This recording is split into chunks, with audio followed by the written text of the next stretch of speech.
Greetings, YouTube. I find money fascinating. I always have. The concept that a physical object, or in the case of the ones and zeros in our bank accounts, a theoretical object, represents our labor, represents our assets, has always fascinated me. But it's a very handy concept because if you have nothing but a barter system, you have a very limited situation at hand. Those that have certain assets available to them will monopolize the local economy quickly.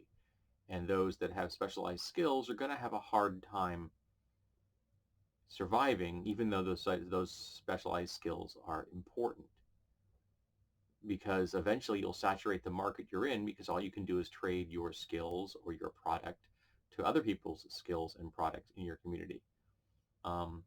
Having money means that you can then convert your skills or your products into a universal thing that you can then trade to other people with. It's just more convenient. Now, I understand why we do it. I understand that the system can be abused, and it almost always is, unless there is some regulation from the above, from the law, preventing it from being abused. And I hear people all the time talking about things backed. Money should be backed by this, or it's not backed by that. And money's backed by the same thing it's always been backed by. Our belief it's worth something. That's it. I have a little piece of plastic right here. It's 12-sided die, one of my favorite shapes. Now this is worth something to me, artistically, something worth something to me because I can use it in a game, so a form of entertainment. I do, however, find them extremely aesthetically pleasing. I just happen to find this shape pretty much nails it. I think partly because of the Phantom Toll Booth. If you've seen the movie, I think you know what I'm talking about. And to other people, though, it's a piece of plastic. They may find a use for it, but more than likely, they won't. And it'll just be a thing in their way in the event of something that's important happens. This is meaningless to them. That's money. If money is important to enough people, then the money has meaning.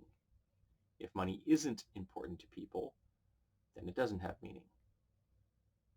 And maybe you devolve into a barter system. Maybe you survive, but you're not going to thrive under that. Because again, it's easy to saturate a market in your local community with your goods or services because you're only servicing or offering them to a limited pool of humans. That's why you had traveling merchants. That's why there were networks for moving things from one place to another, because you needed to send the products you had to a place that didn't, and then hopefully their product would come back. Trade flowing. That's why those ships would leave ports all over the world. They'd take a load of one thing and then they'd trade them all along. When they came back, they'd be loaded up with things that they didn't have when they left. Things that were hopefully going to be of great market value in the port where they originated from. That kind of simple economic structure is easier to understand, but it limits the amount in the world, and you still have a world with a lot of economic inequality. And it's easy for those at the top to abuse, much like the situation at hand now, where it's very easy for those at the top to abuse because they have very wisely figured out how to bribe all the politicians, all the kings and the queens and such, to make sure that their laws protect them and not those that actually produce the goods and the services. The money just makes this all easier. But don't ever think for a second that money doesn't mean a damn thing unless you think it means something. Unless we all collectively agree it means something. And if we stop believing that, if we stop all involving ourselves in that group process, well, then it doesn't have any meaning at all. I don't want to go back to a barter system. I work in a manufacturing plant. It's very limited what I can do with those parts if you know, unless we had money to facilitate their production and their dissemination. Um, so I find the idea of money convenient, but I don't ever forget that it's an illusion. And current money, the coins and dollars that we have, don't have much utility beyond that illusion. I mean, you can make a few things out of the coins, maybe out of the paper if you're into origami, but at least when it was silver and gold, the silver and gold had a physical use. You could do things with silver and gold that you can't do with dollar bills and quarters.